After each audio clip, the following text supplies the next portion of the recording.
Price Lord brothers sisters, கர்த்தராக இயேசு கிறிஸ்து நாமத்தினால் உங்கள் அனைவரும் வாழ்த்துகிறேன். இன்னைக்கு நாம பார்க்க போற படிப்பினை வேதத்திலிருந்து பெருமையை குறித்து பார்க்க போறோம்.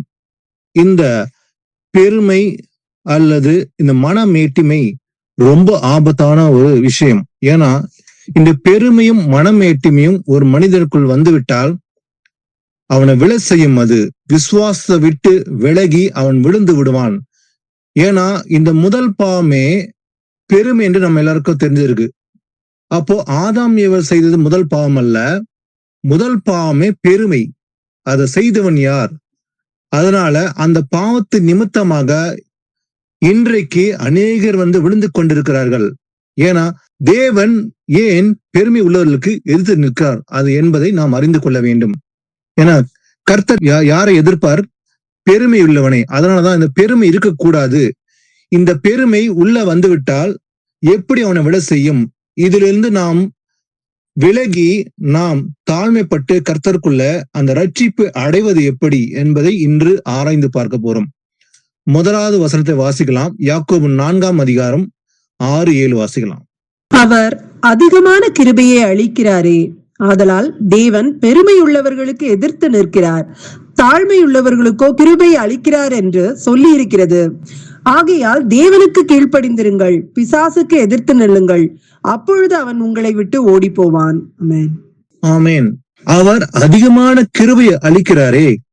இயேசு கிறிஸ்து நமக்கு அதிகமான கிருபை தந்திருக்கிறார் இல்லைங்களா? அப்ப நாம் எல்லோரும் இன்று இந்த வசனங்களை ஆராய்ந்து பார்க்கும்படி ஆன்லைன் கூடையில கலந்து கொண்டிருக்கிறோம். இது தேவனுடைய சுத்த கிருபை. கடந்த 4 வருஷமாக ஆன்லைன்ல நாம் கூடியிருக்கிறோம். ஒவ்வொரு நாளும் வேதத்தில் இருந்த ரகசியங்களை தேவன் கிருபையினாலே அவர் நமக்கு வெளிப்படுத்தி இருக்கிறார். அது எல்லாவற்றையும் நாம் அறிந்திருக்கிறோம். அதே போல விசுவாசல் வளர்ந்திருக்கிறோம். இதுக்கு காரணம் நாம் அல்ல, அவர் கொடுத்த கிருபையினாலதான் நாம் வளர்ந்திருக்கிறோம். சோ இந்த கிருபையில நாம் வளர்ந்து கனி கொடுப்பது தேவனுடைய சித்தம். அதனால நாம் எல்லாரும் கூடி இருக்கிறோம். அப்போ பேசுகிறது நான் அல்ல, ஆவியானவர் சபைக்கு அந்த வசனங்களை வெளிப்படுத்துறார்.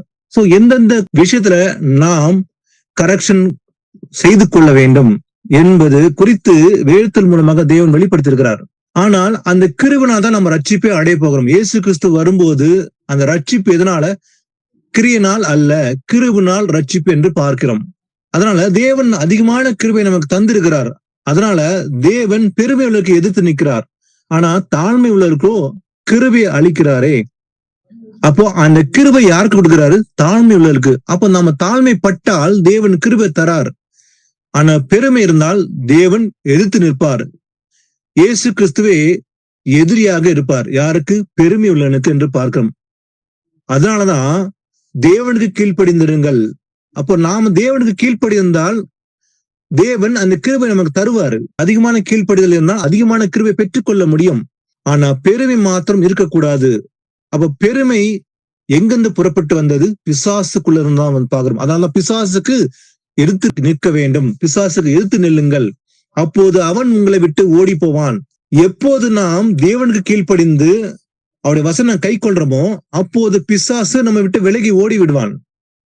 ஆனால் பெருமை இருந்தால் பிசாசு நமக்குள்ள வந்து விடுவான். அதனாலதான் பிசாசுக்கு எதிர்த்து நில்லுங்கள் என்று வசனம் கூறுகிறது. அந்த பெருமை மாத்திரம் இருக்கக்கூடாது. ஏன்னா இந்த பெருமை தான் நம்முடைய விசுவாசத்தை விழ செய்யும். இந்த பெருமையும் மனமேட்டியுமே ரொம்ப ஆபத்தான ஒரு விஷயம். Pride and arrogant. அதனால இதில் நாம் எச்சரிக்கை இருக்க வேண்டும் தான் ஆண்டவர் உணர்த்துகிறார். ஏன்னா இந்த பெருமை என்பது என்ன? தன்னை குறித்து உயர்த்துவது. ஏன்னா அந்த பெருமை ஒரு மனுஷனுக்குள்ள இருத்துல அடங்கி இருக்கும். அது ஆரம்பத்துல வெளிப்படாது, இருத்துல மறைந்திருக்கும். ஏன்னா தனக்கே முக்கியத்தை கொடுத்து கொண்டு தன்னை உயர்த்துகிற காரணம் தான் இந்த பெருமை. Self importance. தன்னை மட்டுமே பெரிதாக கருதுவது, தன்னை உயர்த்துகிறது. எனக்கு எல்லாமே தெரியும், நாம் எல்லாவற்றையும் அறிந்திருக்கிறேன் என்று உள்ளத்திலே இருத்துல மறைந்திருக்கிறதான் இந்த பெருமை. இது பிசாசினால் உண்டானது. அதே போல இந்த அரகன்ஸ், இந்த பெருமை ஒரு நாள் வெளிப்படும் கிரியனால். அதுதான் அரகன்ஸ், மனமேட்டிமையினால் வெளிப்படும். அது எப்படி வெளிப்படும்? மற்றவர்களை புறக்கணித்து விட்டு தன்னை மிக சிறந்தவன் நினைத்து அதிகப்படியான வார்த்தைகளை பேசுவதுதான் இந்த மனமேட்டிமையால் வருகிற வார்த்தை. அதனால இப்படிப்பட்ட விஷயத்துல நாம் கேர்ஃபுல்லா இருக்க வேண்டும் என்று ஆவியானவர் உணர்த்துகிறார். ஆனா இந்த பெருமை எங்கிருந்து வந்தது, இதற்கெல்லாம் ஆரம்பம் எங்கே, யார் இதற்கு காரணம் என்பதை நாம் முதல்ல அறிந்து கொள்ள வேண்டும். ஏசாயா 14:12-15. அதிகாலையின் மகனாகிய விடிவெள்ளியே, நீ வானத்திலிருந்து விழுந்தாயே, ஜாதிகளை ஈனப்படுத்தினவனே, நீ தரையிலே விழ வெட்டப்பட்டாயே. நான் வானத்துக்கு ஏறுவேன், தேவனுடைய நட்சத்திரங்களுக்கு மேலாக என் சிங்காசனத்தை உயர்த்துவேன். வடபுறங்களில் உள்ள ஆராதனை கூட்டத்தின் பர்வதத்திலே வீட்டிருப்பேன் என்றும், நான் மேகங்களுக்கும் மேலாக உன்னதங்களில் ஏறுவேன், உன்னதமானவருக்கு ஒப்பாவேன் என்றும் நீ உன் இருதயத்தில் சொன்னாயே. ஆனாலும் நீ அகாதமான பாதாளத்திலே தள்ளுண்டு போனாய். ஆமீன். ஆமீன். அதிகாலின் மகனாகிய விடிவெள்ளியே, இந்த வார்த்தையை நீங்க கிங் ஜேம்ஸ் பைபிள வாசித்து பாருங்க. 12ஆம் வசனத்தில் பார்க்கும்போது பிசாசுக்கு பேர் என்ன? லூசிபர். அவனோட பேர் பிசாசு. இவன் ஆதி முதற்கொண்டு பாவம் செய்கிறான். இவன் தான் முதல் பாவத்தை செய்தான். பாருங்க, அதிகாலின் மகனாகிய விடிவெள்ளியே, நீ வானத்திலிருந்து விழுந்தாயே, ஜாதிகளை ஈனப்படுத்தினாயே, நீ தரையிலே விழ வெட்டப்பட்டாயே. அவன் தான் பிசாசு, இவன் லூசிபர். அதே போல நான் வானத்துக்கு ஏறுவேன். ஆனா இந்த லூசிபர் என்பவன் யார்? இவன் ஒரு தேவ தூதன், பூர்ண அழகுள்ளவன். அப்போ ஆண்டவர் தான் இந்த லூசிபரை உண்டாக்கின ஆண்டவர் தான். இவன் ஒரு தேவ தூதனா இருந்தவன். ஆனா இவன் பூர்ண அழகுள்ளவனா இருந்தான். ஆனா சில பேர் நினைப்பாங்க, லூசிபர் இந்த பிசாசுனாக்கா உடனே பிசாசு சொல்லும் போது அவனை ரொம்ப அகோரமா இருப்பான், அவன முகம் சரீரம் எல்லாம் பயங்கரமா இருக்கும்னு நினைப்பாங்க. ஆனா ஆரம்பத்துல இந்த லூசிபர் என்பவன், இந்த பிசாசானவன் கேருபீன்களை காப்பாற்றுகிறவனா இருந்து அவன் ஒரு தேவதூதனா இருந்தவன். அவன் எப்படிப்பட்டவன்? பூர்ண அழகுள்ளவனா இருந்தான், சௌந்தரியம் உள்ளவனா இருந்தான். அப்படிப்பட்டவன் தான் என்ன நினைச்சா, தன் இடத்துல ஒரு மேட்டிமை வந்தது அவனுக்கு. அப்போ தேவனோட நெருங்கி ரொம்ப பிரியமா நடந்து கொண்டவன் தான் அவன் ஆரம்பத்துல. ஆனா அவனுக்குள்ள முதல்ல பரலோகத்துலதான் இந்த பாவம் தோன்றினது. எதனால? மன மேட்டிமினால, அந்த பெருமினாலதான். அவன் என்ன நினைச்சான், தன் இடத்துல நான் வானத்துக்கு ஏறுவேன், தேவனுடைய நட்சத்திரங்களுக்கு மேலாக என் சிங்காசனம் உயர்த்துவேன், வடபுறங்களில் உள்ள ஆராதனை கூட்டத்தில் பர்வத்திலே வீட்டிருப்பேன். இதுதான் அவன் செய்த மிகப்பெரிய பாவம். சோ கிரேட்டஸ்ட் சின் எதுனா இந்த பிரைடு, மிகப்பெரிய பாவம் இந்த பெருமை. அதனாலதான் தேவன் அந்த பெருமை எதிர்க்கிறார். இது எங்கன்னு தோணுது? லூசிபர் மூலமா தோன்றுனது. ஏன்னா அவன் உள்ளத்துல என்ன நினைச்சான், நான் வானத்துக்கு ஏறுவேன், தேவனுடைய நட்சத்திரம் மேலாக என் சிங்காசனம் உயர்த்துவேன் தன் இடத்துல சிந்தித்தான். அப்போ நான் மேகங்களுக்கு மேலாக உன்னதங்களிலே ஏறுவேன், உன்னதமானவருக்கு உப்பாவன் என்று நீ உன் இருத்தலை சொன்னாயே. அவன் வாயினால பேசல இந்த வார்த்தையை, அவன் இருத்தலை சிந்தித்தான். அந்த மேட்டிமை அவன் உள்ளத்திலே வந்தது. ஆனா தேவன் உள்ளங்களை அறிந்திருக்கிற தேவனா இருக்கிறார். அன்று மாத்திரமல்ல, என்றுமே நம் உள்ளத்துல என்ன சிந்திக்கிறோமோ அது எல்லாவற்றும் அறிந்திருக்கிற ஒருவர் உண்டு. அவர்தான் ஆண்டவராகிய கர்த்தர். அவர் நம்ம சிந்திக்கிற ஒவ்வொரு சிந்தனைகளையும் அறிந்திருக்கிறார். நாம் பேசுவதற்கு முன்பாகவே அவைகளை அவர் அறிந்திருக்கிற தேவனா இருக்கிறார். அப்போ இந்த லூசிபர் உள்ளத்துல சிந்தித்தான், இடத்துல என்ன சிந்தித்தான்? உன்னதத்து ஏறுவேன், மேகங்கள் மேலாக உன்னதங்களிலே ஏறுவேன், உன்னதமானவருக்கு ஒப்பாவேன் என்று அவன் சிந்தித்த உடனே அவன் தள்ளப்பட்டான். ஆனாலும் நீ ஆகாதமான பாதாளத்தை தள்ளப்பட்டு போனாய். அவன் தள்ளப்பட்டான். என்றைக்கு அந்த பெருமை அவன் உள்ளத்தில் வந்ததோ அவன் தள்ளப்பட்டு போனான், அவன் விழுந்து போனான். அவன் தான் லூசிபர். என்றைக்கு விழுதானோ அன்று முதல் கொண்டு அவன் ஆரம்பத்திலே ஆதாமையும் ஏவாளையும் வஞ்சித்தான். வஞ்சிக்கப்பட்டால் பாவத்தில் விழுந்து போனார்கள். அன்று முதல் இன்று வரை எல்லோரையும் வஞ்சித்துக் கொண்டிருக்கான். ஆனால் அவனுக்கு முடிவு உண்டு, அந்த முடிவு காலம் வரப்போகிறது என்று நாம் வெளிப்படுத்த விஷயத்துல வாசிக்கிறோம். எசேக்கியேல் 28:1-2 வாசிக்கலாம். கர்த்தருடைய வார்த்தை எனக்கு உண்டாகி, அவர் மனுபுத்திரனே, நீ தீருவின் அதிபதியை நோக்கி, கர்த்தராகிய ஆண்டவர் உரைக்கிறது என்னவென்றால், உன் இருதய மேட்டிமை கொண்டு நான் தேவன், நான் சமுத்திரத்தின் நடுவே தேவசானத்தில் வீற்றிருக்கிறேன் என்று நீ சொல்லி உன் இருதயத்தை தேவனின் இருதயத்தை போல் ஆக்கினாலும் நீ மனுஷனே அல்லாமல் தேவன் அல்ல. ஆமீன். பாருங்க, இந்த பிசாசு தள்ளப்பட்டான். அவனுக்குள்ள மனமேட்டிமை இருந்தது, பெருமை இருந்தது. அப்போ நீ தீருவின் அதிபதியை நோக்கி, எசேக்கியேல் தீர்க்கதரிசி மூலமாக ஒரு வார்த்தை வருகிறது, எச்சரிப்பு. யாருக்கு? தீருவின் அதிபதியை நோக்கி வருகிறது. இந்த தீரு பட்டணம், த சிட்டி ஆஃப் டயர், அதுதான் இன்னைக்கு இருக்கிற அந்த லெபனான். இன்னைக்கு இஸ்ரேலுக்கு விரோதமாக போர் செய்கிற ஒரு தேசம்தான் இந்த லெபனான். அப்ப இஸ்ரேல் மக்களுக்கு விரோதமாக எதிர்த்து நிற்கிற ஒரு பெரிய தேசம் இந்த லெபனான். அங்க இருக்கிற மக்கள் தான் கடந்த 5000 வருஷம் முன்பாக போராடி கொண்டிருக்கிற இந்த பிலிஸ்தர் தான் இந்த லெபனான்ல இருக்கிறாங்க. அந்த பட்டணம் தான் தீரு பட்டணம். இவர்கள் எப்போதும் தேவனை எதிர்த்து நிற்கிற கூட்டமா இருந்தது. இன்று மாத்திரமல்ல, அன்று முதற்கொண்டே அன்றைக்கு இஸ்ரேல் மக்களோட எதிர்த்து நின்ற மக்கள் தான் இந்த பிலிஸ்தர்கள். இவர்கள் இன்று இந்த லெபனான் பகுதியில் இருக்கிறாங்க. அப்போ இந்த தீரு பட்டணத்தை குறித்து ஒரு எச்சரிப்பு வருது. கர்த்தருடைய வார்த்தை, நீ தீருவின் அதிபதியை நோக்கி கர்த்தராகிய ஆண்டவர் உரைக்கிறது என்னவென்றால், உன் இருதயம் மேட்டிமை கொண்டு இருக்கிறது. மேட்டிமை கொண்டு நான் தேவன், நான் சமுத்திரத்தின் நடுவே தேவாசனத்தில் வீற்றிருக்கிறேன் என்று நீ சொல்லி உன் நிறத்தை தேவனின் நிறத்தை போல் ஆக்கினாலும் கூட நீ மனுஷனை அல்லாமல் தேவன் அல்ல என்று கர்த்தர் அன்று எச்சரித்தார். சோ இந்த தீரு பட்டணத்தில் இருக்கிற பிலிஸ்தர்களுக்கு விருத்தல் எப்படி இருந்தது? அந்த ராஜா கூட அப்படி மேட்டிமை இருந்தது. ஏன்னா அந்த ராஜாக்குள்ள இருந்தது என்ன? பிசாசானவன் தான் அங்க ஆளுகை செய்து கொண்டுதான் பிலிஸ்தர் ராஜா.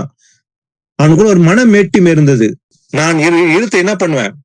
தேவனுக்கு சமமாப்பேன், ஆனாலும் நீ எப்படி இருப்பாய்? நீ மனுஷனே அல்லாமல் தேவன் அல்லன்னு சொல்லி ஆண்டவர் எச்சரித்தார். சோ இந்த தீரு பட்டணத்துல இருக்க இந்த பிலிஸ்தர்கள் தான் இன்னைக்கு யுத்தம் செய்து கொண்டிருக்கிறார். ஆனா அதுக்கும் ஒரு முடிவு காலம் வைத்து இருக்கிறார். ஏன்னா காசா குடியேற்று போகும், காசா மொட்டை அடிக்கப்படும் என்று சொல்லப்பட்ட ஆமோஸ் தீர்க்கதரிசனம் நிறைவேறி கொண்டிருக்கிறது. அதே போலதான் ஒவ்வொரு நாடும் விழுந்து கொண்டிருக்கிறது, லெபனான், சீரியா என்று பார்க்கிறோம். ஆனா இது எல்லாம் மன மேட்டிமினால் உண்டா இருக்கிற தேசங்கள். இவர் எல்லோரும் கர்த்தருக்கு விரோதமாக போர் செய்கிற தேசமா இருக்குது என்று பார்க்கிறோம். இந்த எசேக்கியேல் 28ஆம் அதிகாரத்தை நீங்க முழுசா வாசித்து பாருங்க. பிசாசுடைய சுபாவங்கள், அவன் எப்படிப்பட்டனா இருந்தான் என்று இந்த அதிகாரம் முழுசா வாசித்தீங்கன்னா உங்களுக்கு நல்லாவே கண்டுபிடிக்கலாம். பிசாசு எதனால் விழுந்து போனால் கர்த்தர் அவனை ஆரம்பத்துல எப்படி வைத்திருந்தான் என்று அறிந்து கொள்ள முடியும். வாசிக்கலாம். அடுத்த வசனம் எசேக்கியேல் 28:5 வாசிக்கலாம். உன் வியாபாரத்தினாலும் உன் மகா ஞானத்தினாலும் உன் பொருளை பெருக பண்ணினாய், உன் இருதயம் உன் செல்வத்தினால் மேட்டிமை ஆயிற்று.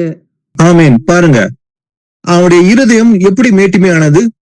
உன் வியாபாரத்தினாலும் உன் மகா ஞானத்தினாலும் உன் பெருமைகளை பெருக பண்ணினாய், பொருளை பெருக பண்ணினாய், உன் இருதயம் உன் செல்வத்தினாலே மேட்டிமையாயிற்று. அப்போ அப்படிப்பட்ட உள்ளத்தில் உள்ள பெருமை உள்ளவர்களை குறிக்கிற வசனம் என்னன்னு பாத்தீங்கன்னாக்கா, அநேகர் கூட இந்த செல்வத்தினாலதான் அநேகர் கூட என்ன பண்றாங்க? மேட்டிமை ஆயிடுறாங்க. அங்க மேட்டிமை ஆகிறதுக்கு காரணம் என்ன? செல்வத்தினால், வியாபாரத்தினாலும் ஞானத்தினாலும் பொருளை பெருக பண்ணினாய். இந்த பொருள் பெருகின உடனே உன்னுடைய எப்படி ஆயிடுச்சு? செல்வத்தினால் மேட்டிமை ஆயிற்று. செல்வம் பெருகின போது என்ன ஆயிடுச்சு? மேட்டிமை வந்தது என்று பார்க்கிறோம். அப்போ பிசாசுக்கு என்றைக்கு செல்வம் பெருகிறதோ அவனுக்குள்ள மேட்டிமை வருகிறது என்று பார்க்கிறோம். இன்னொரு விஷயம் பார்க்க முடியும். அதே போல அழகினாலும் கூட மேட்டிமை வரும். வாசிக்கலாம். 28:17 எசேக்கியேல்.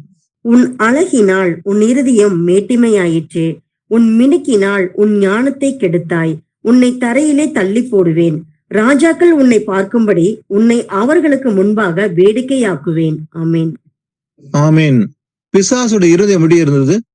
அவன் பொருளினால் பொருள் பெருகின உடனே அவன் இருதயம் மேட்டிமையானது. அதே போல அது மாத்திரமல்ல, உன் அழகினால் உன் இருதயம் மேட்டிமையாயிற்று, உன் மினுக்கினால் உன் ஞானத்தை கெடுத்தாய்.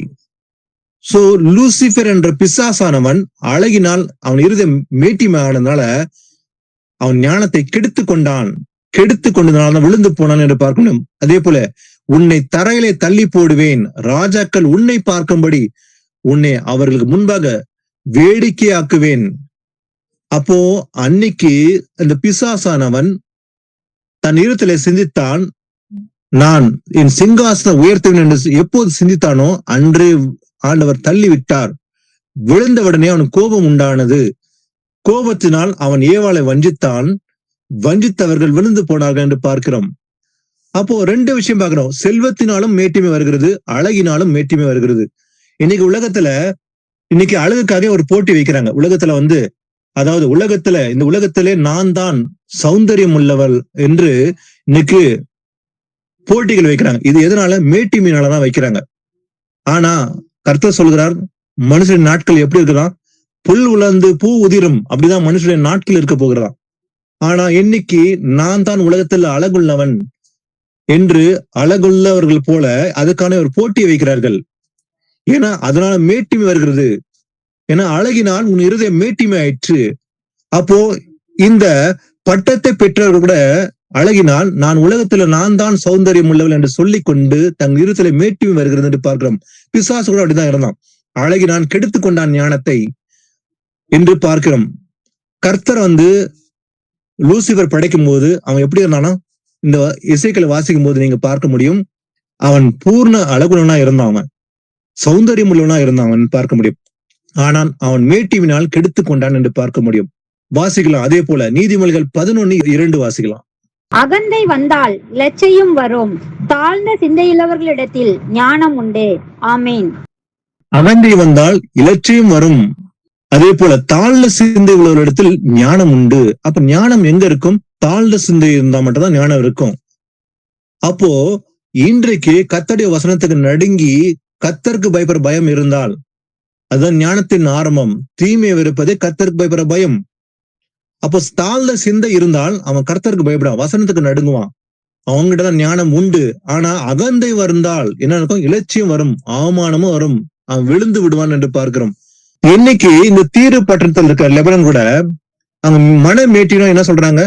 வாருங்கள் அதமாக்கும் இஸ்ரேல் ஜனத்தை ஒரு தேசம் இல்லாதபடிக்கு அதை அழித்து போடுவோம். எதனால இந்த வார்த்தை வருகிறது அவர்களுக்கு? இந்த சங்கீதம் 83 வாசிக்கும் போது நீங்க புரியும் உங்களுக்கு.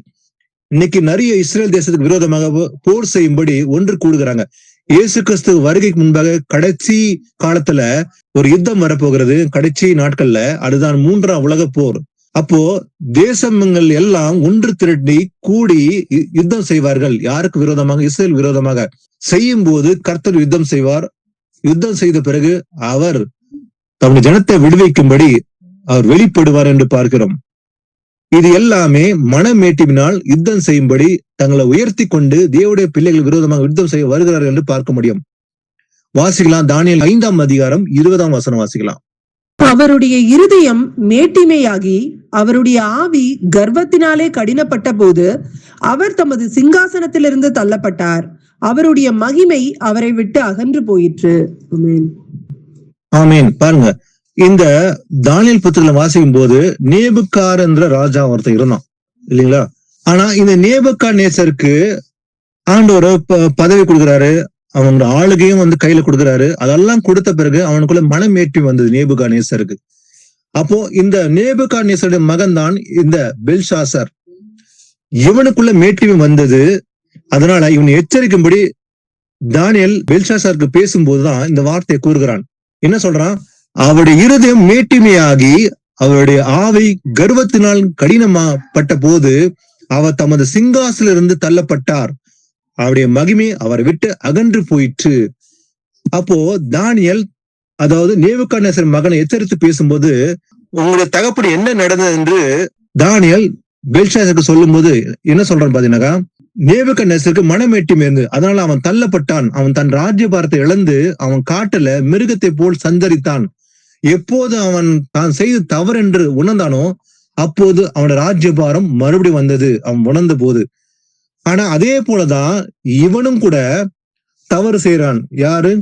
இந்த நேபுகாத்நேசருடைய மகன் இந்த பெல்ஷாசர் கூட அதே போலதான் அவனும் மேட்டிமையினால் அவன் குடித்து வெறித்து இருக்கும் போது கர்த்தருடைய வார்த்தை உண்டாகி அவனை எச்சரிக்கும் போது அவன ராஜபாரம் பிடுங்கப்பட போகிறது. அதே போல அவன் இறந்து போகிறான் என்பதை எச்சரிப்பு வரும்போது அதே போலதான் பெல்ஷாசர் கொலை செய்யப்படுகிறான். சோ இந்த 2 ராஜாக்களை பார்க்கும்போது கூட நேபுகாத்நேசர் அவங்களுக்குள்ள மனமேட்டிமை வந்தது. வந்த உடனே அவன் ராஜ்யபாரம் பிடுங்கப்பட்டது. அப்போ ஒரு ராஜாக்கு என்றைக்கு மனமேட்டிமை வருகிறதோ, பெருமை வருகிறதோ, அதே அன்றே கர்த்தர் அவனை தள்ளி போடுவார். ஏன்னா ராஜாக்களை ஏற்படுத்தக்கூடியவர் கர்த்தர் ஒருவர் தான். அப்போ ஒருத்தனும் சாதாரணமாக ராஜாவாக முடியாது. ஏன்னா ஒரு ராஜாவை ஏற்படுத்துறதும் கர்த்தர் தான், அவனை தள்ளி போடுறது அவர் தான். ராஜாக்களை ஏற்படுத்துறது உருவாக்குறது அவர் தான், அவனை தள்ளி விடுவதும் அவர் தான் இல்லைங்களா? கர்த்தரால் முடியாத ஒண்ணுமே இல்லை. அதே போல நேபுகாத்நேசர் தள்ளி விடப்பட்டு போது அவன் காட்டுல சஞ்சரித்தான். அவன் மனம் திரும்பும் போது உணர்ந்த போது மறுபடியும் ராஜபவன் திரும்பி வந்ததுன்னு பார்க்க முடியும். அப்போ மனுஷன்ல யாரா இருந்தாலும் சரி, ஒரு ராஜாவா இருந்தாலும் சரி, யாரா இருந்தாலும் கர்த்தர் மனமேட்டிமை வரும்போது அவனை தள்ளி போடுவார் என்று பார்க்கிறோம். வாசிக்கலாம் யாக்கோபு 3ஆம் அதிகாரம் 5-6. அப்படியே நாவானதும் சிறிய அவயவமாயிருந்தும் பெருமையானவர்களை பேசும். பாருங்கள், சிறிய நெருப்பு எவ்வளவு பெரிய காட்டை கொளுத்து விடுகிறது. நாவும் நெருப்புதான். அது அநீதி நிறைந்த உலகம். நம்முடைய அவயவங்களில் நாவானது முழு சரீரத்தையும் கரைப்படுத்தி ஆயுள் சக்கரத்தை கொளுத்தி விடுகிறதாயும் நரக அக்கினியில் கொளுத்தப்படுகிறதாயும் இருக்கிறது. ஆமீன். ஆமீன். பாருங்க, இந்த நாவு தான் ரொம்ப ஆபத்தான ஒரு விஷயமா இருக்குது. நம்ம அவயத்துல அடக்கி வைக்க வேண்டிய ஒரு அவயம் எதுன்னு பாத்தீங்கன்னாக்கா இந்த நாக்கு, இல்லைங்களா? ஏன்னா இதுலதான் மரணமும் ஜீவம் இருக்குன்னு சொல்லி வசனம் சொல்லுது, இல்லையா? பேசுகிற ஒவ்வொரு வார்த்தையும் நியாயம் தீர்க்கப்பட போகிறோம். அப்போ இந்த நாக்கை தான் கண்ட்ரோல் பண்ண வைக்கணும். வசனம் சொல்லுது, நாவானது சிறிய அவமாய் இருந்தும் அது என்ன பண்ணுமா, பெருமையானவளே பேசும். நாக்கு அடக்கலனாக்கா, அதை அப்படியே விட்டுட்டோம்னாக்கா அது பெருமை காரியங்களை பேசுமா. அதனாலதான் இந்த நாக்கை தான் முதல்ல கண்ட்ரோல் பண்ண வேணும். ஏன்னா இது சிறிய நெருப்பு எவ்வளவு பெரிய காட்டை கொளுத்துகிறது. ஒரு சின்ன ஒரு நெருப்பு இன்னைக்கு ஒரு பெரிய காட்டு தீவியை உண்டாக்கி ஒரு பட்டணமே அழிந்து போகுது. நம்ம நியூஸ்ல பார்த்திருக்கிறோம், இல்லைங்களா? இன்னைக்கு அமெரிக்கால இருக்கிற கலிபோர்னியான்ற மாகாணத்துல ஒரு சின்ன காட்டு பொறியை உண்டாகி இன்னைக்கு அதாவது பல கிலோமீட்டர் மைல் 100 மைல் தூரத்துக்கு காட்டு தீயினால் அழிந்து கொண்டிருக்கிறது. ஒரு பெரிய நெருப்பு உண்டாக்கி இருக்குது. ஒரு சிறிய நெருப்பு எவ்வளவு பெரிய காட்டை கொளுத்தி வைக்கிறது. அதே போல நாவும் நெருப்பு தான் சொல்லி வசனம் சொல்லுது. ஒரே ஒரு வார்த்தை மேட்டினால் வந்துடுச்சுன்னா போதும், நம்முடைய ஆயுள் சக்கரத்தை கொளுத்தி விடும். அதாவது நாக்கை அடக்க வேண்டும். ஏன்னா இது பெருமைக்காரங்களை பேசும் இந்த நாக்கு. அப்போ அந்த நாக்கு தாழ்த்தப்பட வேண்டும். இதுதான் கடிவாளம் போடணும். ஏன்னா அது அநீதி நிறைந்த உலகம். நம்முடைய அகங்களில் நாவானது முழு சரீரத்தையும் கரைப்பிடித்து விடும். நம்ம நாக்கே போதும் நம்ம சரீரத்தை ஆத்மாவையும் கெடுத்து விடும் சொல்லி பாக்குறோம். அப்போ ஆயுள் சக்கரத்தை கொளுத்தி விடுகிறதையும் நரக அக்னியினால் கொளுத்தப்படுகிறதையும் இருக்கிறது, கொளுத்தி விடும். அதனாலதான் நெருப்பு போலதான் அந்த நாக்கு. இதுதான் நம்ம என்ன பண்ணோமா, அடக்கி வைக்க வேண்டும். ஏன்னா பக்தி வித்துக்கு உண்டாகும்படிதான் நம்ம பேசணும் சொல்லி வசனம் சொல்லுது. வம்பும் புத்தியினமான பேச்சும் தகாது, ஸ்தோத்திரம் செய்தலே தகுதுன்னு சொல்லி வசனம் சொல்லுது, இல்லையா? அப்ப நம்ம நாக்குல பேசுகிற வார்த்தை வம்பும் புத்தியினமான பேச்சுன்னு வரக்கூடாது, பரியாசம் வரக்கூடாது. ஆனா இன்னைக்கு பரியாசம் தான் அதிகமா செய்யறாங்க. ஆனா பரியாசம் செஞ்சா கர்த்தர் என்ன பண்ணுவாரு, கண்டிப்பா அதுக்கு நியாய தீர்ப்பு கொடுப்பாருன்னு சொல்லி பாக்குறோம். அதனால நாக்கை கண்ட்ரோல் பண்ண வேண்டும். ஏன்னா இயேசு கிறிஸ்து பாருங்க, அவர் எப்படி இருந்தான். முதல்ல நம்ம எதை செஞ்சாலும் எதை பார்த்தாலும் கர்த்தர் தான் பார்க்கணும். அவர் நமக்காக நொறுக்கப்பட்டார், இல்லையா? அதே போல அவர் வாய் திறவாது இருந்தார். ஏசாயா 53 வாசிக்கும் போது அவர் நெருக்கப்பட்டும் ஒடுக்கப்பட்டும் இருந்தார். அவர் நமக்காக தான் வருது அப்படி இருந்தார். ஆனாலும் தம்முடைய வாய் அவர் திறக்கவில்லை. அவர் வையும் போது வாய் திறந்தாரா? இல்ல. அவரை தூஷித்தார்கள், பரியாசம் பண்ணினாங்க. அதெல்லாம் செஞ்ச போதிலும் கூட இயேசு கிறிஸ்து தம் வாயை திறக்கவே இல்லை, மௌனமா இருந்தார். எப்படி அடிக்கப்படும்படி கொண்டு போகப்படுகிற ஒரு ஆட்டுக்குட்டியை போல இருந்தான்னு சொல்லி வசனம் சொல்லுது. ஏசாயா 53 வாசிக்கும் போது இயேசு கிறிஸ்து எப்படி இருந்தாரா? ஒரு ஆட்டுக்குட்டியை போல இருந்தார், மௌனமா, வாய் திறக்கவில்லை. அதே போல தன்னை மயிர் கத்திரிக்கனுக்கு முன்பாக சத்தமிடாதிருக்கிற ஆட்டை போலவும் அவர் தம்முடைய வாயை திறவாதிருந்தார். அவர் வாய் திறக்கவே இல்லை, மௌனமா. எதற்காக? நமக்காக தான் அப்படி இருந்தார். எல்லாவற்றையும் சகித்து கொண்டார், நமக்காக பாடுகள் அனுபவிச்சான்னு சொல்லி பாக்குறோம். அப்போ நாம கூட நம்முடைய நாக்கை எவ்வளவு தாழ்மையா பயன்படுத்த வேண்டும் என்று நாம் நிதானிக்க வேண்டும்.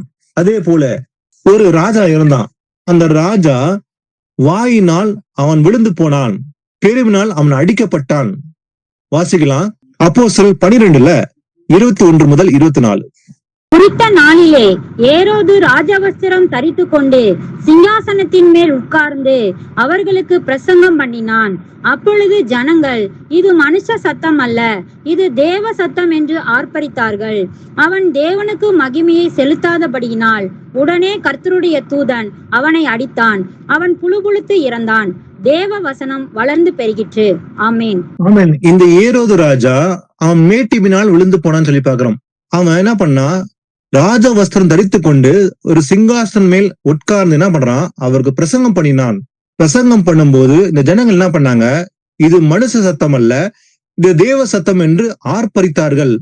அப்போ அந்த ஏரோது ராஜாவை பார்த்து அவனை புகழ்ந்தார்கள். இது தெய்வ சத்தம் சொல்லி புகழ்ந்தும் போது அவன் என்ன செஞ்சிருக்க கூடும்? நான் மனுஷன்தான், நான் தேவன் அல்ல என்று சொல்லி தேவனுக்கு மகிமை செலுத்த இருக்க வேண்டும். ஆனா அப்படி செய்யாதனால ஆண்டவர் என்ன பண்ணாரு? ஒரு தேவ தூதனை அனுப்புறாரு. அப்போது ஜனங்கள் மனு சத்தம் இல்ல தேவ சத்தம் சொல்லும் போது ஆர்ப்பரிக்கும் போது அவன் தேவனுக்கு மகிமை செலுத்தாதபடினால் உடனே கர்த்தருடைய தூதன் அவனை அடித்தான்.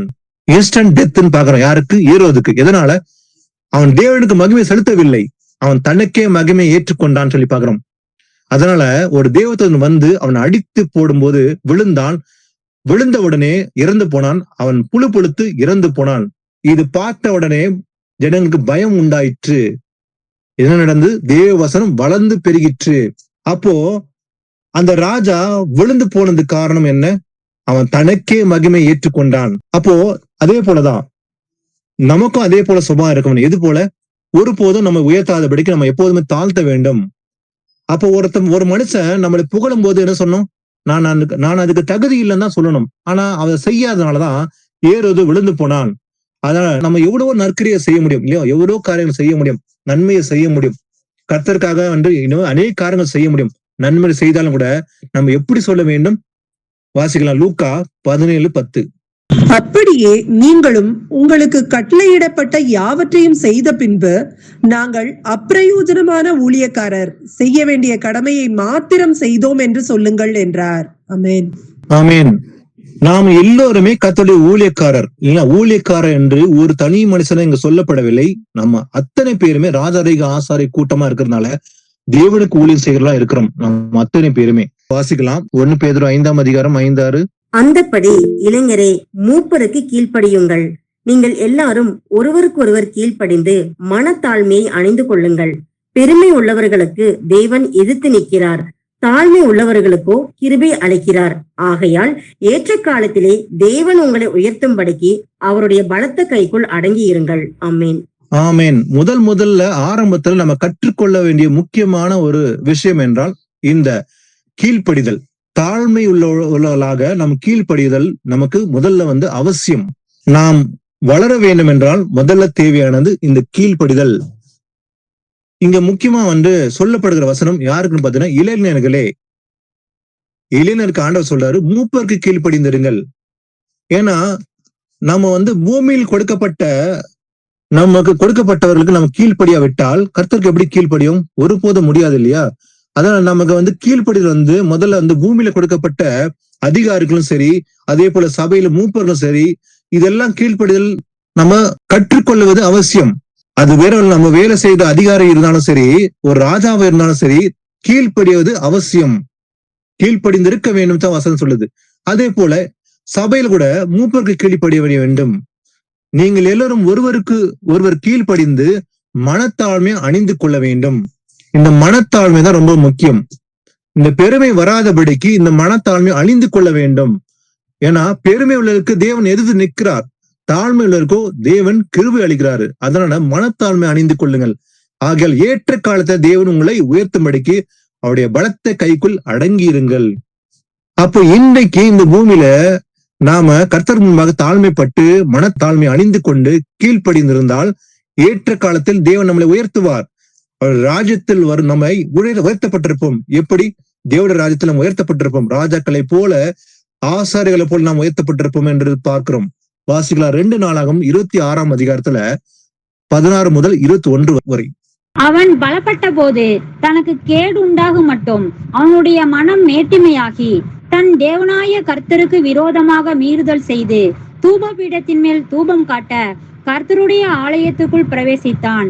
ஆசாரியனாகிய அசரியாவும் அவனோட கூட கர்த்தரின் ஆசாரியரான பராக்கிரமசாலிகளாகிய 80 பேரும் அவன் பிறகே உட்பிரவேசித்து ராஜாவாகிய உசியாவோடு எதிர்த்து நின்று, உசியாவே, கர்த்தருக்கு தூபம் காட்டுகிறது உமக்கு அடுத்ததல்ல.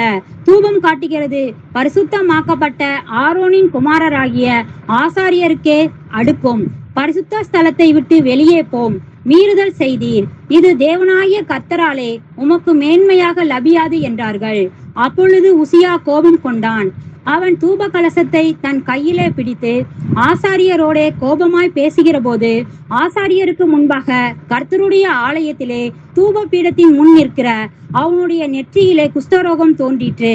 பிரதான ஆசாரியனாகிய அசரியாவும் சகல ஆசாரியரும் அவனை பார்க்கும்போது, இதோ அவன் தன் நெற்றியிலே குஷ்டரோகம் பிடித்தவன் என்று கண்டு அவனை தீவிரமாய் அங்கே இருந்து வெளிப்பட பண்ணினார்கள். கர்த்தர் தன்னை அடித்ததினால் அவன் தானும் வெளியே போக தீவிரப்பட்டான். ராஜாவாகிய உசியா தன் மரண நாள் மட்டும் குஷ்டரோகியாயிருந்து கர்த்தருடைய ஆலயத்துக்கு புறம்பாக்கப்பட்டபடியினால் ஒரு தனித்த வீட்டிலே குஷ்டரோகியாய் வாசம் பண்ணினான். அவன் குமாரனாகிய யோதாம் ராஜாவின் அரண்மனை விசாரிப்புக்காரனாயிருந்து தேசத்தின் ஜனங்களை நியாயம் விசாரித்தான். ஆமேன். ஆமீன். பாருங்க, இந்த உசியா என்ற ராஜா ஆரம்பத்துல கர்த்தருக்கு பிரியமா நடந்து கொண்டான். அவன் சிலைகளை அடித்து போட்டான். அதே போல கர்த்தருக்கு பிரியமான காரியங்கள் எல்லாவற்றையும் செய்தான். அதே போல அவன் ராஜ்யம் பலப்பட்டது, அவனுடைய படைகளும் பலப்பட்டது. இதனால அவனுக்குள்ள ஒரு மேட்டிமை வந்தது. அவன் பலப்பட்ட போது தனக்கு கேடு உண்டாக மட்டும் அவனுடைய மனம் மேட்டிமையாகி, அவனுக்கு எப்போது அவன் சரீரம் அதே போல அவன படை பலப்பட்ட போது அவனுக்குள்ள மேட்டிமை வந்தது. அவன் ராஜ்யபாரம் பலப்பட்ட போது அவனுக்குள்ள மேட்டிமை வந்தது. மேட்டிமையாகி என்ன பண்ணான்? தன் தேவனாக கர்த்தருக்கு விரோதமாக மீறுதல் செய்து தூபம் பீட்டத்தின் மேல் தூபம் காட்ட கர்த்தருடைய ஆலயத்திற்குள் பிரவேசித்தான். ஏன்னா இந்த தூபம் காட்டுறது ராஜாவுடைய வேலையே கிடையாது. அதனால அதை மீறி நடந்தான். ஏன்னா ஆசாரன் மட்டுமே செய்ய வேண்டிய காரியத்தை இவன் கர்த்தருடைய வார்த்தையை மீறி நடந்தனால, எதனால அவன் நடந்தான்? மேட்டிவினால செய்யறான் இந்த காரியத்தை. அப்போ ஆசாரன் ஆகிய ஆசாரியனும் அவனோட கூட கர்த்தரின் ஆசாரன பராக்கிரமசாலி ஆகிய 80 பேரும் அவன் பிறகே உட்பிரவேசித்து அவங்க சொல்றாங்க, எச்சரிக்காங்க, ராஜாவாகிய உசியாவோடு எதிர்த்து நின்று, உசியாவே, கர்த்தருக்கு தூபம் காட்டுகிறது உனக்கு அடுத்ததல்ல, தூபம் காட்டுகிறது பரிசுத்தமாக்கப்பட்ட ஆரோன் குமாரனாகிய ஆசானுக்கே அடுக்கும். அப்போ ஆரோன் குடும்பத்துல வந்த ஆசான் மட்டும் தான் கொடுக்கப்பட்டிருக்குது, அத நீ அதை செய்யக்கூடாது அப்படின்னு சொல்லி எச்சரிக்கும் போது அவன் கேட்கவே இல்லை. அப்ப கேட்காம என்ன பண்ணான்? உசியா கோபம் கொண்டான். சொல்லும் போது அது கேட்கவே இல்லை. உசியாக்குள்ள மேட்டிமையாகி அந்த பாவத்தை செய்தனால எச்சரிக்கும் போது கூட அவன் கோபம் கொள்றான், ஆனா மனம் திரும்பவே இல்லை. அதனால அவனுக்கு ஒரு தண்டனை கொடுக்கப்பட்டது.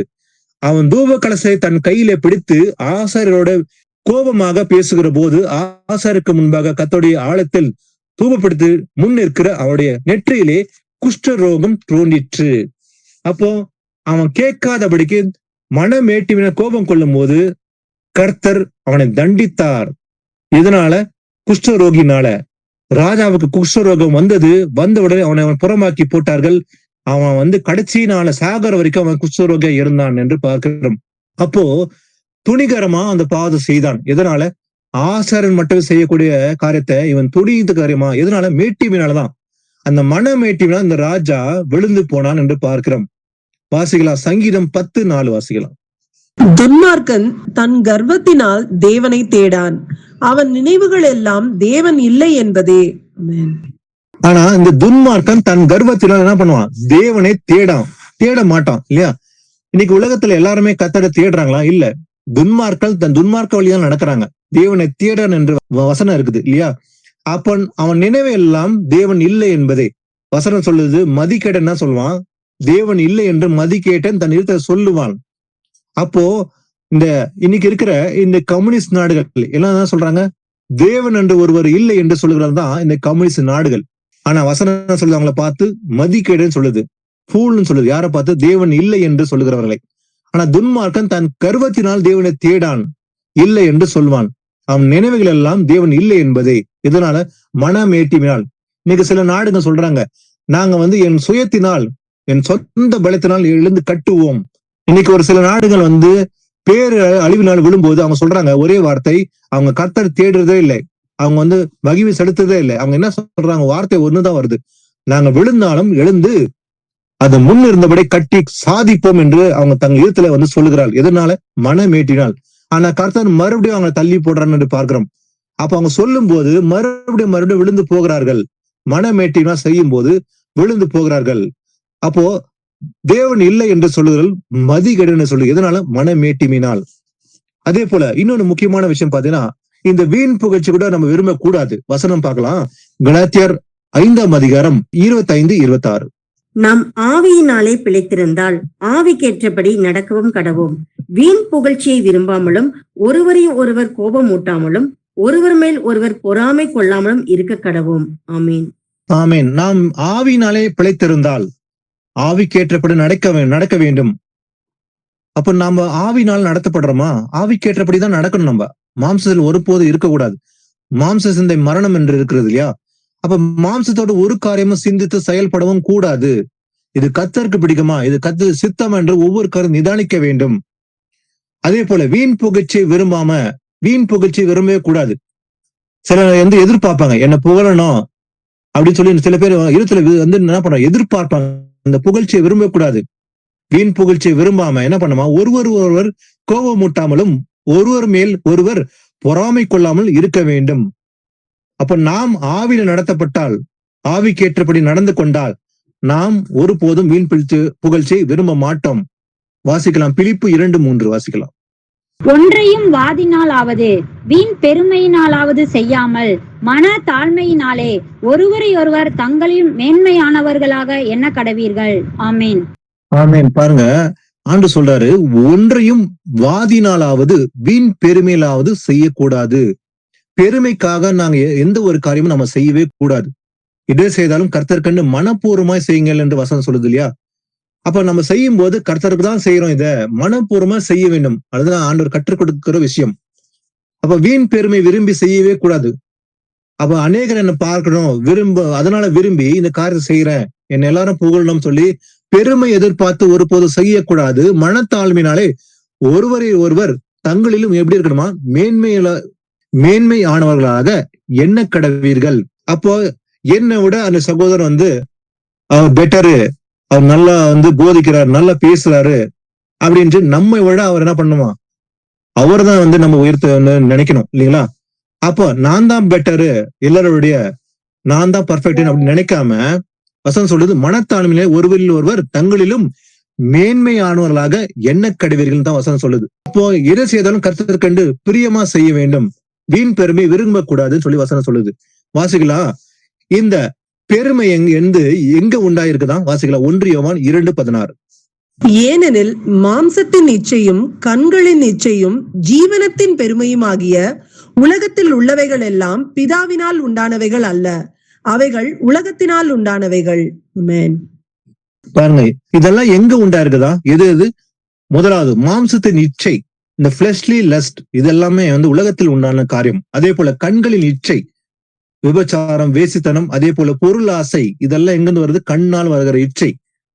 அதே போல 3வது தான் இந்த டேஞ்சரான ஒரு பாவம், எது? ஜீவனத்தின் பெருமை. இது 3மே உலகத்தில் உண்டான அல்லாமல் பிதாவில் உண்டான அல்ல, அவைகள் உலகத்தில் உண்டானவைகள். இதெல்லாம் உலகத்தில் உண்டான காரியம் என்று வசனம் சொல்லுது. அப்போ இந்த ஜீவனத்தின் பெருமை, இந்த மாம்ச இச்சை, கண்களின் இச்சை, இது எல்லாமே எங்க உண்டாகுதான்? உலகத்தில் உண்டான காரியங்கள். இது மாம்சத்துக்குரிய காரியங்கள். அதனாலதான் பெருமை ஒருபோதும் இருக்கக்கூடாது. இந்த ஜீவனத்தின் பெருமை எங்க உண்டாகுதான்? இல்ல, இது உலகத்தில் உண்டான காரியம். அப்போ இந்த 3 விதமான பாவமே நமக்குள்ள இருக்கக்கூடாது. இதெல்லாம் உலகத்தில் உண்டான காரியங்கள் என்று பார்க்கிறோம். வாசிக்கலாம், நீதிமொழிகள் 16:18. அழிவுக்கு முன்னானது அகந்தை, விழுதலுக்கு முன்னானது மனம் மேட்டிமை. ஆமீன். அழிவுக்கு முன்னானது அகந்தை, அதே போல விழுதலுக்கு முன்னானது மனமேட்டிமை. அப்போ விழ போகிறான்னு ஒருத்தர் இருக்கிறானாக்கா, அவன் முன்னாடி என்ன வருதான்? மனமேட்டிமை. மனமேட்டிமை வந்தால் அவன் விழுந்து போகிறான். அதனால மனமேட்டிமை வரவும் கூடாது. ஏன்னா அழிவுக்கு முன்னானது அகந்தை. அகந்தை வந்தால் அழிவு வரும். மனமேட்டிமை வந்தால் விழுந்து போவான். அதனால விழுந்து போகிறதுக்கு, விசுவாசத்தை விட்டு விழுந்து போகிறதுக்கு காரணமே இந்த மனமேட்டிமை. மனமேட்டிமை ஒருபோதும் இருக்கக்கூடாது. அது வந்தால் விழுந்து விடுவான். வாசிக்கலாம், 1 சாமுவேல் 18:6-8 வாசிக்கலாம்.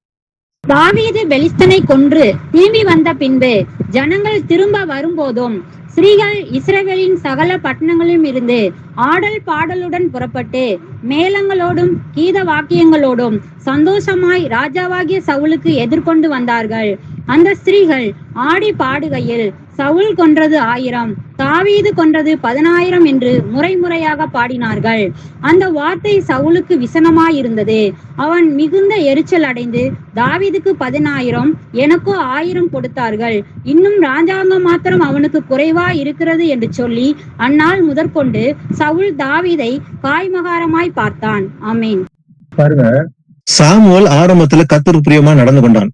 ஆரம்பத்துல சவுல் கர்த்தருக்கு பிரியமா நடந்து கொண்டான். சவுல் இல்லைங்களா, ராஜா சவுல் ஆரம்பத்துல கர்த்தருக்கு பிரியமான காரியம் செய்து கொண்டே வந்தான். ஆனா கடைசியில போக போக அவன் வழி விலகி விழுந்து போனான்னு சொல்லி பார்க்க முடியும். அவன் பாருங்க, அவனுக்குள்ள அந்த பெருமை வந்தது, பொறாமை வந்தது, அதே போல கோபம் வந்தது. எதனால? தாவீது அவன் சிறுவனா இருக்கும்போது அந்த பிலிஸ்தீன் அந்த ராட்சசன், அதாவது கோலியத்தை விழ செய்யும் போது அவனை கொன்று போட்ட பிறகு ஜனங்கள்லாம் என்ன பண்ணாங்க, அதாவது தாவீது பிலிஸ்தீனை கொன்று திரும்ப வரும்போது ஜனங்கள் பாடிக்கொண்டு ஆடல் பாடலும் வராங்க. ஸ்திரீகள் எல்லாருமே என்னன்னு சொல்லி பாடுறாங்க பாருங்க. ஆடல் பாடலாம் புறப்பட்டு என்ன பண்றாங்க, கீத வாக்கியத்தோடு அவங்க சொல்றாங்க, அதாவது தாவீது கொன்றது 10,000, சவுல் கொன்றது 1000 அப்படின்னு சொல்லும் போதே யாருக்கு கோபம் வந்தது? சவுலுக்கு கோபம் வந்துடுச்சு. என்றைக்கு தாவீதை உயர்த்தினாங்களோ அன்னைக்கு சவுலுக்கு எரிச்சல் வந்தது, கோபம் வந்தது. இது எல்லாமே மனமேட்டிமையினாலதான். அது வந்த உடனே என்ன பண்றாங்க, வசனம் சொல்லுது, அந்த வார்த்தை சவுலுக்கு விசனமாயிற்று, அவன் மிகுந்த எரிச்சல் அடைந்து தாவீதுக்கு 10,000, எனக்கோ 1000 கொடுத்தார்கள், இன்னும் ராஜாக்கள் மாத்திரம் அவனுக்கு குறைவா இருக்கிறது என்று சொல்லி அந்நாள் முதற்கொண்டு சவுல் தாவீதை காய்மகாரமாய் பார்த்தான். அந்த நாள் பொறாமை உண்டாச்சு. அதுக்கப்புறம் என்ன பண்றான், சவுலு தாவீதை கொலை செய்யும்படி தேடுறான். கடைசி வரைக்கும் தாவீதை எப்படியாவது கொடுன்னு சேர்ந்து அநேக திட்டங்களை போடுறான். ஆனா தாவீது விலகி ஓடுகிறான் என்று பார்க்கிறோம். சோ அது காரணமே அவனுக்குள்ள மனமேட்டிமை. என்றைக்கு தாவீதை உயர்த்துறாங்களோ அவங்க சொல்லி பாடும்போது அவனுக்குள்ள எரிச்சல் உண்டாச்சுன்னு பாக்குறோம். வாசிக்கலாம் 1 கொரிந்தியர் 13ஆம் அதிகாரம் 4ஆம் வசனம். அன்பு நீடிய சாந்தமும் தயவும் உள்ளது, அன்புக்கு பொறாமை இல்லை, அன்பு தன்னை புகழாது, இருமாப்பாயிராது. ஆமென். பாருங்க, அன்பு இருந்துச்சுனாக்கா அந்த பொறாமை இருக்காது. எங்கெல்லாம் அன்பு இருக்குதோ, இந்த அன்புன்றதுனா தேவன் அன்பா இருக்கிறார், இயேசு கிறிஸ்து தான் அந்த அன்பு. இயேசு கிறிஸ்து நமக்குள்ள இருந்தானா அந்த அன்பு இருக்கும். ஏன்னா அந்த அன்பு எப்படிப்பட்டது? அது நீடிய சாந்தம் தயவும் உள்ளது. ஏன்னா அன்புக்கு பொறாமை இல்லை. அப்போ அன்பு இருந்தா பொறாமை இருக்காது. அப்போ சவுலுக்கு ஏன் பொறாமை வந்தது? அவனுக்குள்ள அன்பு இல்லை. அதாவது தாவீது சவுலை சிநேகிதன் போலதான் பார்த்தான். ஆனா சவுல் தாவீதை அப்படி பார்க்கல, பொறாமை கொண்டான், எப்படியாவது கொலை செய்யணும்னு சொல்லி திட்டம் போட்டான்னு பார்க்க முடியும். அன்பு இருந்துச்சுன்னா பொறாமை இருக்காது. அப்போ அன்பு தன்னை புகழாது, இருமாப்பா இராது. அப்போ அன்பு ஒருத்தனுக்குள்ள இருந்துச்சுன்னா அவன் தன்னை புகழ மாட்டான், அவன் தன்னை தாழ்த்துவான். அப்ப தாழ்மை இருக்கிற இடத்துல அந்த அன்பு இருக்கும் சொல்லி பார்க்க முடியும் இல்லைங்களா? தாழ்மை இல்ல, தன்னை உயர்த்துக்கிறானாக்கா அங்க அன்பு இல்ல, அவங்களுக்குள்ள பெருமைதான் இருக்குன்னு சொல்லி பார்க்க முடியும். வாசிக்கலாம் மத்தேயு 23:5-8. தங்கள் கிரியைகளை எல்லாம் மனுஷர் காண வேண்டும் என்று செய்கிறார்கள். தங்கள் காப்பு நாடாக்களை அகலமாக்கி, தங்கள் வஸ்திரங்களின் தொங்கல்களை பெரிதாக்கி, விருந்துகளில் முதன்மையான இடங்களையும், ஜெப ஆலயங்களில் முதன்மையான ஆசனங்களையும், சந்தை வெளிகளில் வந்தனங்களையும், மனுஷரால் ரபி ரபி என்று அழைக்கப்படுவதையும் விரும்புகிறார்கள். நீங்களோ ரபி என்று அழைக்கப்படாதிருங்கள், கிறிஸ்து ஒருவரே உங்களுக்கு போதகராய் இருக்கிறார், நீங்கள் எல்லாரும் சகோதரராய் இருக்கிறீர்கள். ஆமேன். அவன் பாருங்க, நீங்கள் கிரியைகள் எல்லாம் மனுஷர் காண வேண்டும் என்று செய்கிறார்கள். தங்கள் கிரிகள் எல்லாம் மனுஷர் காண வேண்டும் என்று செய்யறாங்க. யாரு? அன்னைக்கு இந்த பரிசேயர், வேத பார்கர்கள், இவங்கள எல்லாருக்குள்ளயும் என்ன இருந்தது? பெருமை இருந்தது. இந்த வேத பார்கரர், அதே போல பரிசேயர், இவங்க எல்லாருக்குள்ளேயே என்ன இருந்தது? பெருமை இருந்ததுன்னு பாக்குறோம். ஏன்னா அவங்க என்ன செய்யறாங்களா, தங்கள் கிரிகள் எல்லாம் மனுஷர் காண வேண்டும் என்று செய்தாங்க. எல்லாரும் பார்க்கணும், எல்லாரும் மெச்சிக்கொள்ளணும் என்பதுக்காக தான் அவங்க செஞ்சாங்க. அதே போல தங்கள் காப்பு நாடாக்களை அகலமாக்கி என்ன பண்றாங்க, தங்கள் வஸ்திரங்களின் தொங்கலை பெரிதாக்கி விட்டு விருந்துகளில் முதன்மையான இடங்களில் அமர வேண்டும். அதே போல ஜெப ஆலயத்துல முதன்மையான ஆசனங்கள் உட்கார வேண்டும் சொல்லி விரும்புறாங்க. அதே போல அவங்க இன்னொரு காரியத்தை விரும்பினாங்களாம். என்னது? மனுஷரால் ரபி ரம்பி என்று அழைக்கப்படுவதும் விரும்புகிறார்கள். அன்றைக்கு மாத்திரமல்ல, அதே போல இன்றைக்கும் அப்படிப்பட்ட ஆட்கள் இருக்கிறாங்க. இல்ல அன்னைக்கு ஆண்டவர் எச்சரித்தார், பரிசெயர் சதிசெயர் என்பவர்களின் புளித்தமாக்கு எச்சரிக்கை இருங்கள். ஏன்னா பரிசெயர் சதிசெயர் என்ற புளித்த மாவு அன்று மாத்திரமல்ல, இன்றைக்கும் அநேக இடங்களில் நிறைந்திருக்கிறார்கள். எச்சரிக்கை இருங்க, அன்னைக்கு மாத்திரம் சொல்ல, இன்னைக்கும் சொல்றாரு ஆண்டவர். ஏன்னா இவங்க எல்லாமே என்ன விரும்புறாங்க? ரப்பி, என்ன பாஸ்டர் கூப்பிடுன்னு சொல்லி தான் விரும்புறாங்க இல்லைங்களா? ஏன்னா இன்னைக்கு அநேகர் அப்படிதான் இருக்கிறாங்க. இன்னைக்கு அநேகர் வந்து பாஸ்டர், என்ன பாஸ்டர் கூப்பிடுங்க, நான் பாஸ்டர் அதான் விரும்புறாங்க. ரபி என்று அழைக்காதிருங்கள், கிறிஸ்து ஒருவரே ரபி. வசனம் சொல்லுது. அதே நமக்கு போதகர் யாரு? நல்ல போதகர் இயேசு கிறிஸ்து வருவான். கிறிஸ்து ஒருவர் உங்களுக்கு போதகரா இருக்கிறார். நீங்கள் எல்லாரும் சகோதரா இருக்கிறீங்க. அதனால ஆனா இவங்க என்ன விரும்புறாங்களா? ரபின்னு அழைக்கணும், என்ன பாஸ்டர் என்று அழைக்கணும், ரபி ரபின்னு கூப்பிடணும். இதெல்லாம் அன்னைக்கு விரும்புனாங்க. ஆனா இன்னைக்கு அப்படியே போலதான் ரபின்னு அழைக்கணும்னு சொல்லி விரும்புறாங்க. இன்னைக்கு அது மாத்திரம் இல்ல, பாஸ்டர் மட்டும் கூப்பிடக்கூடாதுன்னு இல்ல, சில பேர் என்ன பண்றாங்க? ரெவரன் கூப்பிடணும்னு சொல்லி வருவாங்க. ஏன்னா ஹோலி அண்ட் ரெவரன், சங்கீதம் 111 வாசிக்கிறோம். ஹோலி அண்ட் ரெவரன் அது யாருக்கு பொருந்தும்? கர்த்தருக்கு தான் இல்லையா? அப்ப கர்த்தர் தான் வந்து பரிசுத்தர், பயங்கரமும் கர்த்தர் தான் இல்லையா? ஆனா அந்த பட்டத்தை வைத்துக் கொண்டு இன்னைக்கு என்னதான் ரெவரன் கூப்பிட விரும்புறாங்க. இதெல்லாம் இதனால பெருமையினால் தான் செய்யறாங்க. அப்ப பாஸ்டர்னு என்ன கூப்பிடணும், என்ன ரெவரன் என்று கூப்பிடணும்னு சொல்றாங்கன்னா அவங்களுக்கு என்ன இருக்குது? பெருமை தான் இருக்குது. ஆனா பெருமையுடன் என்ன பண்றாரு ஆண்டவர்? எதிர்த்து நிக்கிறன்னு சொல்லி வசனம் சொல்லுது. வாசிக்கலாம். இதுல மத்தேயு 23:12. தன்னை உயர்த்துகிறவன் தாழ்த்தப்படுவான், தன்னை தாழ்த்துகிறவன் உயர்த்தப்படுவான். ஆமேன். தன்னை உயர்த்தினால் அவன் தாழ்த்தப்படுவான். ஒருபோதும் உயர்த்தக்கூடாது. ஆனால் தன்னை தாழ்த்தினால் கர்த்தர் உயர்த்துவார். இதுதான் கர்த்தர் கொடுக்கிற மிகப்பெரிய கிருபை. வாசிக்கலாம். சங்கீதம் 138:6. கர்த்தர் உயர்ந்தவராயிருந்தும் தாழ்மையுள்ளவனை நோக்கி பார்க்கிறார், மேட்டிமையானவனையோ தூரத்திலிருந்து அறிகிறார். ஆமேன். கர்த்தர் உயர்ந்தவர் இல்லையா? அப்படி இருந்து கூட என்ன பண்றாரு? தாழ்மை உள்ளவனை நோக்கி பார்க்கிறாராம். அப்ப எவ்வளவு நல்லவர் ஆண்டவர் இல்லையா? கர்த்தர் உயர்ந்தவரா இருந்தும் கூட தாழ்மை உள்ளவனை நோக்கி பார்க்கிறாராம். ஆனா மேட்டிமையானவனையோ தூரத்திலிருந்து அறிகிறார். அப்ப நம்ம தாழ்மைப்பட்டால் கர்த்தர் நம்மை நோக்கி பார்ப்பார். வாசிக்கலாம். ஏசாயா 57:15 வாசிக்கலாம். நித்தியவாசியும் பரிசுத்தர் என்கிற நாமம் உள்ளவருமாகிய மகத்துவமும் உன்னதவுமானவர் சொல்லுகிறார், உன்னதத்திலும் பரிசுத்த ஸ்தலத்திலும் வாசம் பண்ணுகிற நான் பணிந்தவர்களின் ஆவியை உயிர்ப்பிக்கிறதற்கும் நொறுங்கினவர்களின் இருதயத்தை உயிர்ப்பிக்கிறதற்கும் நொறுங்குண்டு பணிந்த ஆவி உள்ளவர்களிடத்திலும் வாசம் பண்ணுகிறேன். ஆமேன். ஆனா கர்த்தர் எங்க வாசம் பண்றாரு பாருங்க. ஆனா இன்னைக்கு நினைக்கிறாங்க பெரிய பெரிய ஆழத்துலதான் கர்த்தர் இருக்கிறாரு, இங்க வந்து தேவ பிரசனம், இங்க சமூகம் இருக்குது அப்படின்னா போய் சொல்றாங்க. ஆனா கர்த்தர் வந்து எங்க இடத்துல பாவம் இருக்குதோ அந்த இடத்துல வாசம் செய்ய மாட்டார். இன்னைக்கு பெரிய பெரிய ஆழத்தை கட்டி விட்டு இது கர்த்தருடைய ஆழம் சொல்றாங்க. ஆனா வசந்த கீழ்ப்படிதலே இல்லை. அங்க கர்த்தர் வாசம் செய்யறாரா? இல்ல. வானம் எனக்கு சிங்காசனம், பூமி எனக்கு பாதப்படி என்று ஏசப்பா சொல்றாரு இல்லையா? ஆனா எங்க வாசம் செய்யறாரா? நம்ம இருதயம். வசனம் சொல்லுது, நித்தியவாசியும் பரிசுத்தரும் என்கிற நாமம் உள்ளவராகிய மகத்துவமும் உன்னதமானவர் சொல்லுகிறார், உன்னதத்திலும் எங்கயா? உன்னதத்திலும் பரிசுத்த ஸ்தலத்திலும் வாசம் பண்ணுகிற நான் பணிந்தவர்களின் ஆவியை உயிர்ப்பிக்கிறவரும் நொறுங்கினவர்களின் இடத்தை உயிர்ப்பிக்கிறதுக்கும் நொறுங்குண்ட பணிந்த ஆவியுடத்திலும் வாசம் பண்ணுகிறேன். எங்க வாசம் பண்றாரு பாருங்க. அதாவது பணிந்த ஆவி உள்ளவன் நொறுங்குண்ட ஆவி உள்ள இருத்த உள்ளத்திலாம் என்ன பண்றேன்? வாசம் செய்கிறேன். அப்போ நமக்குள்ள அந்த பணிவு இருக்குதா? பணிவு இருந்தா, தாழ்மை இருந்தா நமக்குள்ளதான் கர்த்தர் வாசம் பண்ணுவார், ஆழத்தில் அல்ல. வாசிக்கலாம். நீதிமொழிகள் 12:15. மதியீனனுடைய வழி அவன் பார்வைக்கு செம்மையாயிருக்கும், ஆலோசனைக்கு செவி கொடுக்கிறவனோ ஞானம் உள்ளவன். ஆமேன். பாருங்க, மதியீனுடைய வழி எப்படி இருக்குமா? அவன் பார்வைக்கு செம்மையா இருக்கும். இதுதான் செல்ஃப் டிசெப்ஷன் சொல்லுவாங்க, தன்னையும் வஞ்சிக்கிற காரியம். எது? மதியீனன். அவனுடைய வழி எப்படி இருக்குமா? தன் பார்வைக்கு செம்மையா இருக்கும். அப்ப நான் செய்தா ரைட்டுன்னு சொல்லி நினைக்கிறவன் அவன் பார்த்து என்ன சொல்றான்? மதியீனன். அவனுடைய வழி எப்படி இருக்குமா? தன் பார்வைக்கு செம்மையா இருக்கும். ஆனா ஆலோசனைக்கு செவி கொடுக்கிறவனோ ஞானம் உள்ளவன். அப்ப கர்த்தருடைய வசனம் கேட்கும் போது அது கீழ்படுறாங்களா? ஒரு வசனம் பேசும்போது இது வசனம் தான், இது கர்த்தருடைய வார்த்தை என்று சொல்லும் போது கீழ்ப்படியும் போது அவன் ஞானம் உள்ளவன் சொல்லி வசனம் சொல்லுது. ஆனா தன் பார்வைக்கு ஞானி இல்ல நான் சொல்றதுதான் ரைட்டு வசனம் சொல்லும் போது அதுக்கு செவி கொடுக்காம சில நேரங்கள்ல அட்வைஸ் பண்ணுவாங்க இல்லையா? ஆண்டவர் அட்வைஸ் கொடுப்பார். அந்த அட்வைஸ்க்கு செவி கொடுக்காம இல்ல நான் செய்தா ரைட்டுன்னு சொல்லி நினைச்சா எப்படிப்பட்ட மதியின்னு சொல்லி வசனம் சொல்லுது. அவனுக்குள்ள பெருமை இருக்குது. அப்போ ஆலோசனைக்கு செவி கொடுக்கறவன் தான் ஞானம் உள்ளவன், ஞானம் அடைவான், அவன் கிருபை பெற்று அவன் ஞானத்துல வளருவான்னு சொல்லி பாக்குறான். வாசிக்கலாம். நீதிமொழிகள் 13:10. அகந்தையினால் மாத்திரம் வாது பிறக்கும், ஆலோசனை கேட்கிறவர்களிடத்திலோ ஞானம் உண்டு. ஆமென். பாருங்க, அகந்தையினால் மாத்திரம் வாது பிறக்கும், வாக்குவாதம் உண்டாகும் இல்லையா? அகந்த இருக்கிற இடத்துல ஆர்கியூமெண்ட்ஸ் இருக்கும். ஒரு வசனம் பேசும்போது ஒருவன் கேட்காம அந்த வசனத்துக்கு செவி கொடுக்காம இல்ல அந்த வசனம் வந்து எனக்கு இல்ல அப்படின்னு சொன்னானா அவன் என்ன பண்ணான்? வாக்குவாதம் பண்ணான். சத்தியம் சொல்லும் போது சில பேர் வாக்குவாதம் பண்றாங்க இன்னைக்கு இல்லையா? அநேகர் வந்து பாத்தீங்கன்னா சத்தியம் சொல்லும் போது இது எனக்கு இல்ல, இது வேறு யாருக்கும் அப்படின்னு சொல்லி வாக்குவாதம் பண்ணுவாங்க. எனக்கு காரணம் என்ன? அகந்தை. நான் வந்து எங்க பாஸ்டர் சொன்னாதான் கேட்பேன், நீங்க சொன்னா கேட்க மாட்டேன் அப்படின்றதுனால எதனால?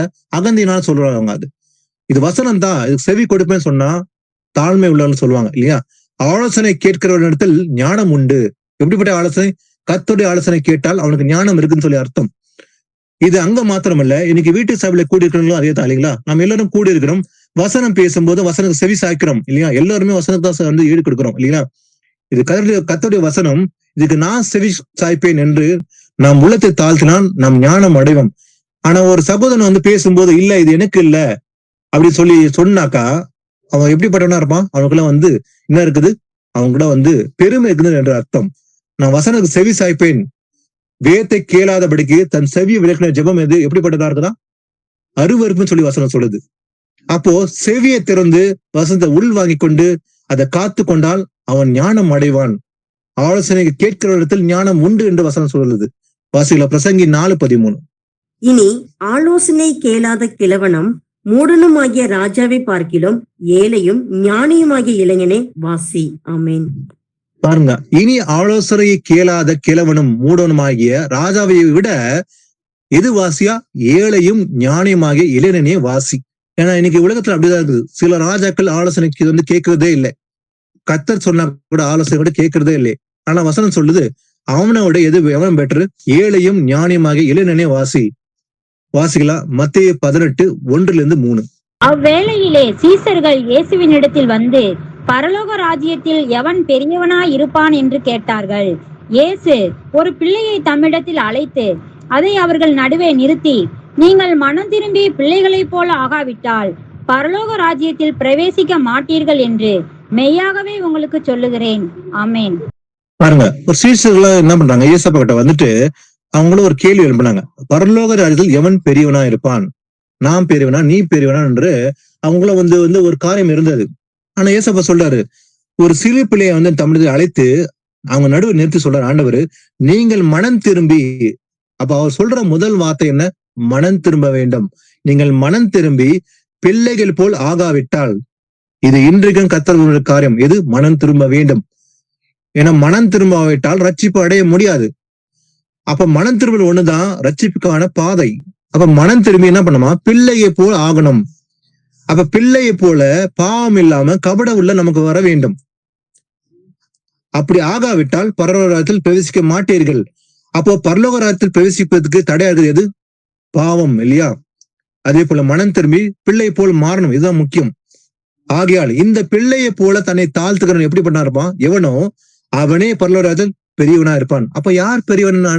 ஆண்ட சொல்றாரு, பிள்ளை போல். இன்னைக்கு இந்த பூமியில இன்னைக்கு வந்து நம்ம தாழ்த்தி பிள்ளைகள் போல் இருந்தால், பாவத்தை விட்டு விலகி சத்தியத்துக்கு கீழ்ப்படி மனம் திரும்பி பிள்ளை போல் நாம் இருந்தால், பாவம் இல்லாம கீழ்ப்படிகளோட இருந்தால் பரலோக ராஜ்யம் எப்படி இருப்போம்?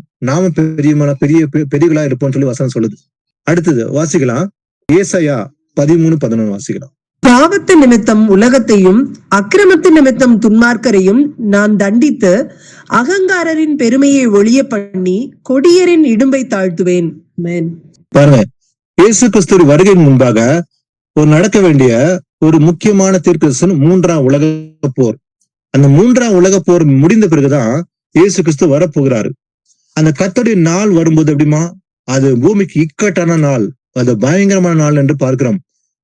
அப்போ ஏசப்பா வரும்போது இந்த பூமியில 2 காரியம் செய்ய போறாரு. ஒன்று நியாய தீர்ப்பு, இன்னொன்னு ரட்சிப்பு.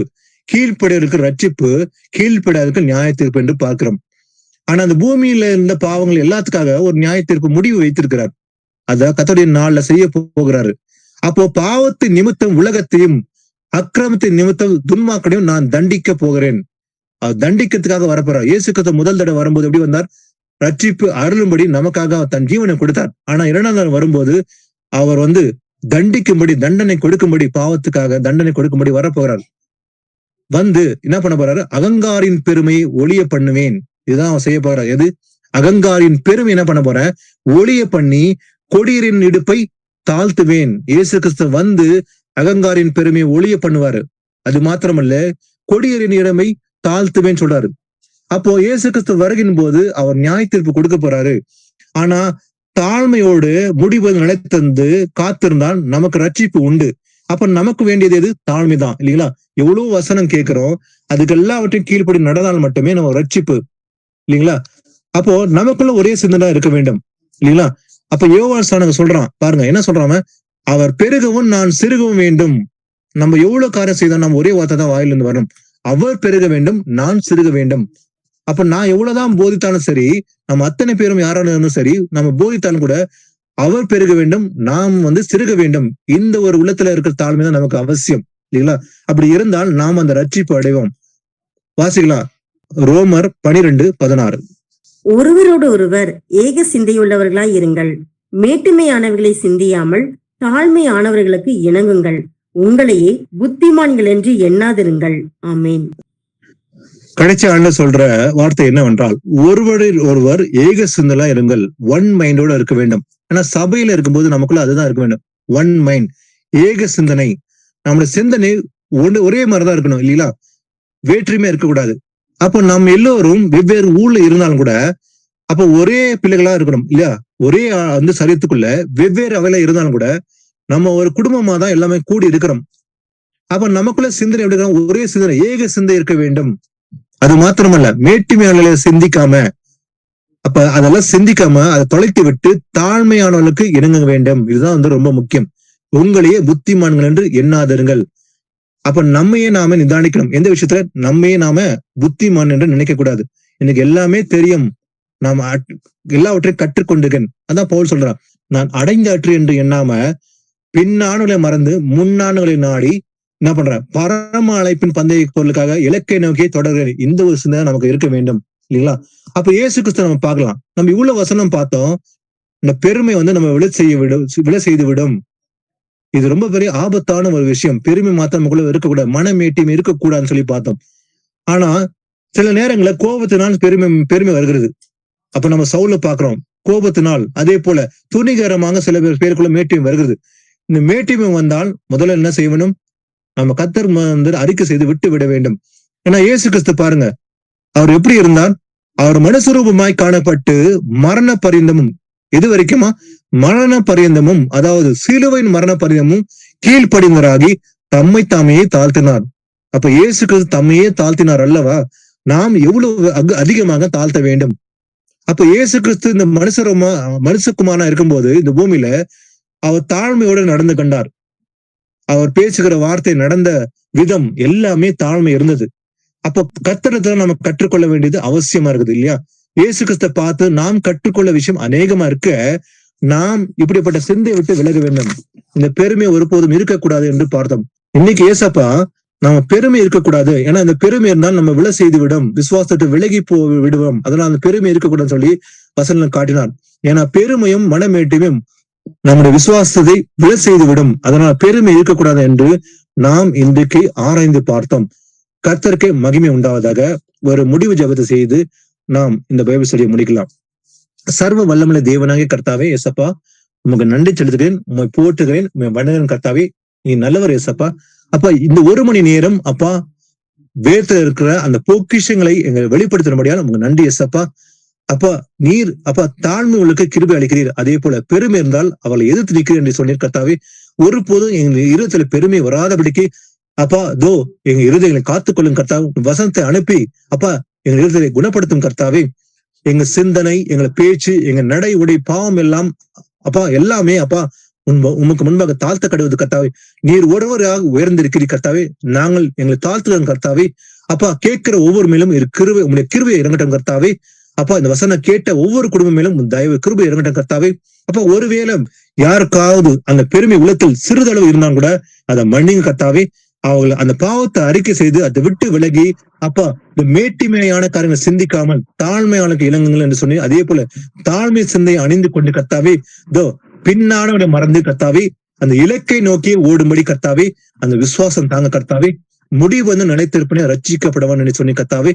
ஏசப்பா, வருகை மட்டும் இந்த விசுவாசம் நிலைத்திருந்த ஒவ்வொரு நாளும் வேத ரகசியங்கள் ஆராய்ந்து அதை கேட்பது மாத்திரமல்ல, அதை ஆராய்ந்து நிதானித்து கை கொண்டு சுவிசேஷம் அறிவித்து தொடர்ந்து முடிவு நிலைத்திருக்க அந்த கிருபை தர வேண்டும் என்று அப்பா வேண்டிக்கொள்ளும். இந்த தயவு கிருபை ஒவ்வொரு மேலும் இருக்கட்டும்.